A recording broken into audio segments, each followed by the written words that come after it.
ఆశపడింది వెంటనే దక్కితే అందులో కిక్కే ఉంటుంది. అగ్రరాజ్యంలో భారతీయుల పరిస్థితి ఇలానే ఉంది. సరైన సమయంలో ఉద్యోగాలు దొరక్క తీవ్ర ఇబ్బందులు ఎదుర్కొంటూ నానా అగచాట్లు పడుతున్నారు.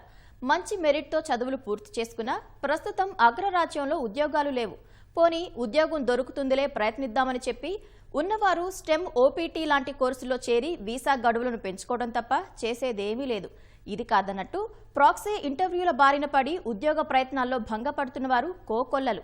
మరి మన విద్యార్థులు ఎక్కడ వెనుకబడుతున్నారు? ఏటా ఉద్యోగాలు ఇవ్వాల్సిన కంపెనీలు ఉద్యోగులను తగ్గించుకుంటుంటే భారతీయ విద్యార్థులు అమెరికాకు ఎందుకు వెళ్తున్నారు? ఇప్పుడు చూద్దాం.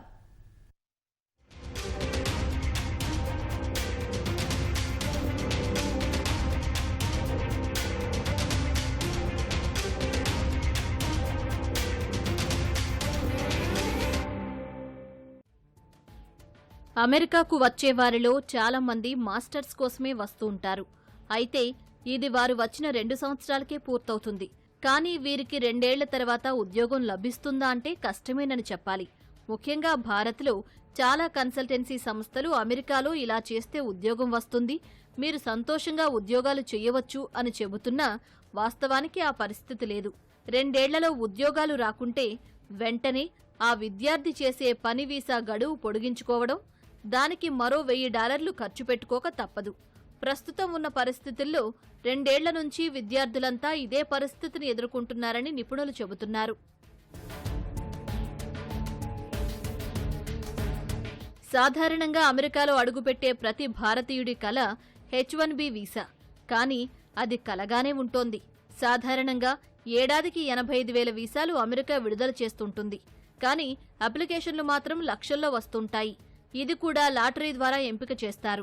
ఈ వీసాలను పొందడంలో భారతీయులు చాలా వరకు ముందంజలో ఉన్నారని నిపుణులు చెబుతున్నారు. అయినా విదేశీయులతో పోటీపడి మరీ దక్కించుకోవాలంటే కష్టమే. అది జరగాలంటే స్టడీ వీసాపై వెళ్లిన విద్యార్థి ఏదైనా అమెరికా గుర్తింపు పొందిన కంపెనీల్లో ఉద్యోగం సాధించి ఉండాలి. కానీ ఇప్పుడు గత కొంతకాలంగా ఉద్యోగాలు కోల్పోయిన 70,000 మంది H-1B వీసాదారులు ఉద్యోగాలు వెతుక్కునే పనిలో ఉన్నట్టు ప్రత్యక్ష సాక్షులు చెబుతున్నారు. ప్రస్తుతం అమెరికా జాబ్ మార్కెట్ చాలా దారుణంగా ఉంది. అమెరికాలో దాదాపు 70,000 మంది పైగా H-1B వీసాదారులకు ఇప్పటికి కూడా ఉద్యోగాలు లేదు. వాళ్ళు ఉద్యోగాలు ఎత్తుకునే పనిలో ఉన్నారు. అంటే అమెరికా జాబ్ మార్కెట్ ఎంత దారుణంగా ఉందో ఒకసారి ఆలోచన చేయండి. పైపెచ్చు గత 5 రోజులుగా దాదాపు 20 నుంచి 30 మంది విద్యార్థులని American department of homeland security వాళ్ళు డిపోర్ట్ చేయడం జరిగింది. అంటే ఇక్కడ మాస్టర్స్ అయిపోయిన వాళ్ళు ఎవరైతే ప్రాక్సీ ఇంటర్వ్యూలు చేస్తున్నారో, ఎవరైతే ఫేక్ ఎక్స్పీరియన్స్ పెట్టి ఫేక్ రెజ్యూమేలు పెట్టి ఇంటర్వ్యూలు ఇచ్చే ప్రయత్నం చేస్తున్నారో, ఎవరైతే ఇల్లీగల్ జాబ్స్ చేస్తున్నారో వాళ్ళందరినీ కూడా డిపార్ట్మెంట్ ఆఫ్ హోమ్ల్యాండ్ సెక్యూరిటీ వాళ్ళు వీసాలు రద్దు చేసి వాళ్ళ పాస్పోర్ట్ మీద క్యాన్సిల్డ్ అనే ముద్ర వేసి వాళ్ళని ఇండియాని డిపోర్ట్ చేయడం జరిగింది. ఒకసారి అమెరికన్ వీసా క్యాన్సిల్ అయిపోయిందంటే కనుక వేరే ఇతర దేశాల వాళ్ళు ఎవరు కూడా వీసాలు ఇవ్వడానికి ఇష్టపడరు. తద్వారా ఆ పిల్లోడి జీవితం సర్వనాశనం అయిపోయినట్టు అవుతుంది. దయచేసి తల్లిదండ్రులందరూ కూడా ఒక విషయం ఆలోచన చేయండి. మీ పిల్లల్ని అమెరికాకి పై చదువుల కోసం చదివించడానికి పంపించినప్పుడు మాస్టర్స్ అయిపోగానే తిరిగి వచ్చేయమని చెప్పండి. ఇండియాలో ఉద్యోగాలు చేయమని చెప్పండి. అంతేగాని అమెరికాలో ఇల్లీగల్ జాబ్స్ చేయడం వల్ల, అమెరికాలో ప్రాక్సీ ఇంటర్వ్యూలు చేయడం వల్ల, ఫేక్ ఎక్స్పీరియన్స్ పెట్టి ఇంటర్వ్యూకి వెళ్ళటం వల్ల ఒకవేళ పట్టుబడిపోతే కనుక వాళ్ళు బ్లాక్ లిస్ట్ చేస్తారు. అదేవిధంగా దాని తీవ్రతను బట్టి డిపార్ట్మెంట్ ఆఫ్ హోమ్ల్యాండ్ సెక్యూరిటీ వాళ్ళకి కూడా ఫెడరల్ జాబ్స్ వాళ్ళు, ఫెడరల్ క్లయింట్స్, స్టేట్ క్లయింట్స్ కూడా వాళ్ళు కమ్యూనికేట్ చేస్తున్నారు. తద్వారా డిపార్ట్మెంట్ ఆఫ్ హోమ్ల్యాండ్ సెక్యూరిటీ వాళ్ళు ఆ క్యాండిడేట్ని ఐడెంటిఫై చేసి వాళ్ళు డిపోర్ట్ చేసే ప్రయత్నం చేస్తున్నారు. ఏ ఉద్యోగం రాకపోతే విద్యార్థులు వారి వీసాలను స్టెమ్ ఆప్ట్ వీసా ద్వారా పొడిగించుకునే అవకాశం ఉంటుంది. చదువు పూర్తి చేసుకున్న విదేశీ విద్యార్థులు 12 నెలల ప్రాక్టికల్ ట్రైనింగ్తో పాటు అదనంగా 24 నెలల సమయాన్ని ఈ ప్రోగ్రాం ద్వారా పొందవచ్చు. ఈ ప్రోగ్రాం సైన్స్ అండ్ టెక్నాలజీ, ఇంజనీరింగ్తో పాటు పలు రంగాల్లో డిగ్రీలు పూర్తి చేసిన వారికి నైపుణ్యాలు, అనుభవం లాంటివి పెంచుకోవడానికి రూపొందించారు. దీనిని ఆధారంగా చేసుకునే ఇప్పుడు లక్షల మంది విద్యార్థులు ఉద్యోగం లేకున్నా అమెరికాలో వివిధ రకాల కోర్సులు చేస్తూ గడుపుతున్నారని అనేక సంస్థలు చెబుతున్నాయి. అయినా ఉద్యోగాలు రాకపోవడంతో ప్రస్తుతం ఉన్న ఓపీటీ వీసా ద్వారా అందుతున్న 24 నెలల సమయాన్ని 48 నెలలు పొడిగించాలని కోరుతున్నారు. కానీ ఉద్యోగాలు లేనప్పుడు దానిని మరో 2 ఏళ్లు పొడిగించినా లాభమేమీ లేదన్నది నిపుణుల వాదన. అయితే మన స్టూడెంట్స్, మన పిల్లలు, తెలుగు వాళ్ళు ప్రత్యేకంగా చెప్పుకోవాలనుకుంటే ఈ చదువు అయిపోయిన తర్వాత ఫస్ట్ 1 సంవత్సరం ఓపీటీ అనేది ఇస్తారండి.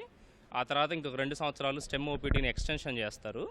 సో దీనికి అనుగుణంగా ఏంటంటే ఆప్షనల్ ప్రాక్టికల్ ట్రైనింగ్ అంటారు అనమాట దాన్ని. అంటే వీళ్ళు వాస్తవంగా చెప్పాలి అంటే జాబ్స్ అనేవి మొదలు పెట్టాలి అంటే వాళ్ళ స్కిల్ అనేది ఎన్హాన్స్మెంట్ చేసుకోవాలి. ఈ ఓపీటీ అనే టైంలో ఆ ట్రైనింగ్ అనేది ప్రాపర్గా తీసుకొని ఎన్హాన్స్మెంట్ చేసుకొని యాక్చువల్ జాబ్స్లోకి వెళ్ళడం అనేది ప్రాసెస్ అనమాట. అయితే ఈ స్కూల్స్, యూనివర్సిటీస్ వాళ్ళందరూ కూడా 90 రోజుల్లోనే జాబ్లో ఉండాలి అనే ఒక నిబంధన అయితే ఇలాంటిది ఉండటం జరిగింది. దీనికోసం ఏమవుతుందంటే మన పిల్లలందరూ కూడా ఇప్పుడున్న ప్రత్యేకమైన పరిస్థితుల్లో వాళ్ళకి లెటర్ కావాలని చెప్పేసి కన్సల్టెన్సీస్ ఎట్లాంటివి ఉంటాయని చెప్పి ఎవరి దగ్గరకు పడితే వాళ్ళ దగ్గరికి వెళ్ళేసి లెటర్ తీసుకోవడం కానీ, తీసుకొని స్కూల్స్ సబ్మిట్ చేయడం కానీ, సో తర్వాత ఏదో బయట పార్ట్ టైం జాబులు చేసుకుంటా ఎక్కడో చోట ఏదో గెస్ట్ హౌస్లో 15 మంది 20 మంది ఉండేసి ఏదో కన్సల్టెన్సీ వాళ్ళు ఫుడ్ అకామిడేషన్ ఇస్తున్నారని చెప్పి అట్లా చేయడం జరుగుతూ ఉంది. మాస్టర్స్ పూర్తి చేసుకున్న తర్వాత ఆశించిన స్థాయిలో ఉద్యోగాలు మాత్రం లభించడం లేదు. దీనికి ఉదాహరణే ఈ ఏడాది ప్రతిష్టాత్మక ఐవీ లీగ్ విశ్వవిద్యాలయాలతో పాటు ఈస్ట్ కోస్ట్, వెస్ట్ కోస్ట్ యూనివర్సిటీలకు చెందిన 400 మంది విద్యార్థులకు ఈ ఏడాది వేసవిలో ఇంటర్న్షిప్ అవకాశాలు దక్కకపోవడమే. ఐవీ లీగ్లో ప్రతిష్టాత్మక హార్వర్డ్, యాలే, పెన్సిల్వేనియా లాంటి వర్సిటీలు ఉండటం గమనార్హం. ఇంటర్న్షిప్ దొరకని చాలా మంది విద్యార్థులకు ఉద్యోగం లభించే అవకాశాలు చాలా తక్కువగా ఉంటాయి. గతంలో ఇంటర్న్షిప్ లభిస్తే అదే కంపెనీల్లో పర్మనెంట్ రోల్స్లో ఉద్యోగాలు పొందేవారు. కొంతకాలంగా ఈ అవకాశం కనిపించని పరిస్థితి. దీంతో చాలా మంది విద్యార్థులు తీవ్ర ఇబ్బందులు పడాల్సిన దుస్థితి నెలకొంది. ఇందులో చాలా వరకు భారతీయులే ఉండడం గమనార్హం. కెరీర్ పరంగా మీరు ఎంత నాలెడ్జ్ఫుల్గా ఉంటే ఇక్కడ అమెరికా ఎకానమీలో అన్ని ఆపర్చునిటీస్ వస్తాయి. ప్రస్తుతం ఉన్న డౌన్ టర్న్ కానీ ఇప్పుడు పడుతున్న ఇబ్బందులు కానీ టెంపరీగా ఉంటాయండి. ఎవ్రీ 5-10 ఇయర్స్కి ఇలాంటి పరిస్థితి వస్తూనే ఉంటుంది. మళ్ళీ అది తగ్గుతూ ఉంటుంది, పెరుగుతూ ఉంటుంది. సో పార్ట్ టైం జాబ్స్ చేసేటప్పుడు అది అవుట్ ఆఫ్ లైన్ వెళ్ళి మనం చేస్తూ ఉంటాం. కానీ దాన్ని లిమిట్ చేసుకుని అది అవసరాల వరకే దాన్ని పెట్టుకుని మన కెరియర్ అండ్ మన స్కిల్స్ డెవలప్మెంట్ మీద మనం ఫోకస్ చేస్తే లాంగ్ టర్మ్లో మంచి ఛాన్సెస్ ఉంటాయండి. H1B కప్పు ఇట్లాంటివన్నీ లాటరీ అయినాయి కాబట్టి మన చేతిలో లేని విషయాలు అయ్యి. సో ఎక్కడైనా ప్రాక్సీ ఇంటర్వ్యూస్ చేయించడం ఇట్లాంటివి కూడా కొన్ని ప్రాక్టీసెస్ వినపడతా ఉంటాయి. అలాంటి జోలికి మీరు వెళ్లకుండా ఉండటం మంచిది. ఎందుకంటే అది ఎన్నాళ్ళకి మీరు సెల్ఫ్ సఫిషియెంట్ అవ్వలేరు. అమెరికాలో మల్టీనేషనల్ కంపెనీలలో నైపుణ్యాలు లేకున్నా ఉద్యోగాలు సాధించాలనే ఉద్దేశంతో చాలా మంది ప్రాక్సీ మోసాలు అంటే తన బదులు వేరే వాళ్లు పరీక్షలు రాయడం లేదా ఇంటర్వ్యూలకు హాజరవ్వడం లాంటివి చేస్తుంటారు. ఇటీవల అమెరికా హోంల్యాండ్ సర్వీసెస్ వాళ్లు కొంతమంది భారతీయులను ఈ విధంగానే పట్టుకుని తిరిగి పంపించాయి. ఒక్కసారి భారతీయులు ఇలాంటి మోసాల బారిన పడితే వారు తిరిగి అమెరికాలో కాదు, మిగతా దేశాల్లో కూడా అడుగుపెట్టడం చాలా కష్టమవుతుందని నిపుణులు చెబుతున్నారు. వీటితో పాటు భారతీయులు తప్పుడు ఎక్స్పీరియన్స్ పత్రాలు సృష్టిస్తూ కూడా ఉద్యోగాల కోసం ప్రయత్నాలు చేస్తున్నారు. దీనికోసం కొంతమంది విద్యార్థుల నుంచి $500 వరకు తీసుకుంటున్నారు.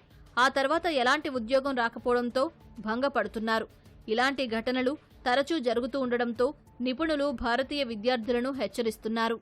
ఈ క్రమంలో దాదాపు 2 సంవత్సరాలుగా అమెరికాలో ప్రాక్సీ ఇంటర్వ్యూస్, ఫేక్ ఎక్స్పీరియన్స్, ఈ మాల్ ప్రాక్టీస్ అంతా చాలా ఎక్కువైపోయింది. అందుకనే డిపార్ట్మెంట్ ఆఫ్ హోమ్ల్యాండ్ సెక్యూరిటీ వాళ్ళు, అదేవిధంగా USICS వాళ్ళందరూ కూడా ఈ ఫేక్ ఎక్స్పీరియన్స్ల మీద, ఈ ప్రాక్సీ ఇంటర్వ్యూ మీద చాలా గట్టిగా ఫోకస్ చేయడం జరుగుతుంది.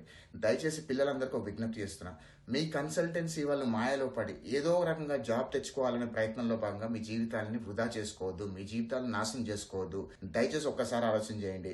మీరు ఏదైతే జెన్యూన్ ఎక్స్పీరియన్స్ ఉందో అదే ఎక్స్పీరియన్స్ మీద ఉద్యోగం కొట్టే ప్రయత్నం చేయండి. ఒక 5 నెలలు లేట్ అయినా పర్వాలేదు, కానీ రైట్ ప్రాసెస్లో వెళ్ళండి. ఎందుకంటే అమెరికాలో దొంగదారులు వెళ్ళి పట్టుబడిపోతే కనుక శిక్షలు చాలా తీవ్రంగా ఉంటాయి. అదేవిధంగా గత 5 రోజులుగా మా తెలుగు సంఘాలకి దాదాపు 20 నుంచి 30 కుటుంబాలు రీచ్ అవుట్ అయ్యి వాళ్ళ పిల్లల్ని కాపాడమని చెప్పే ప్రయత్నం చేస్తున్నారు. అమెరికాలో ఎటువంటి లాబింగ్ జరగదు, అమెరికాలో ఎటువంటి ఇన్ఫ్లుయెన్స్ జరగదు. అదేవిధంగా USICS వాళ్ళు కానీ, డిపార్ట్మెంట్ ఆఫ్ హోమ్ల్యాండ్ సెక్యూరిటీ వాళ్ళు కానీ ఒక్కసారి పట్టుకుంటే వాళ్ళు డిపోర్ట్ చేసి తీరుతారు. చెప్తే వాళ్ళని ఎటువంటి లాబింగ్ చేయలేము, ఎటువంటి ఇన్ఫ్లుయెన్స్ చేయలేము అనే విషయం తల్లిదండ్రులు గుర్తుపెట్టుకోమని మనవి చేస్తున్నా.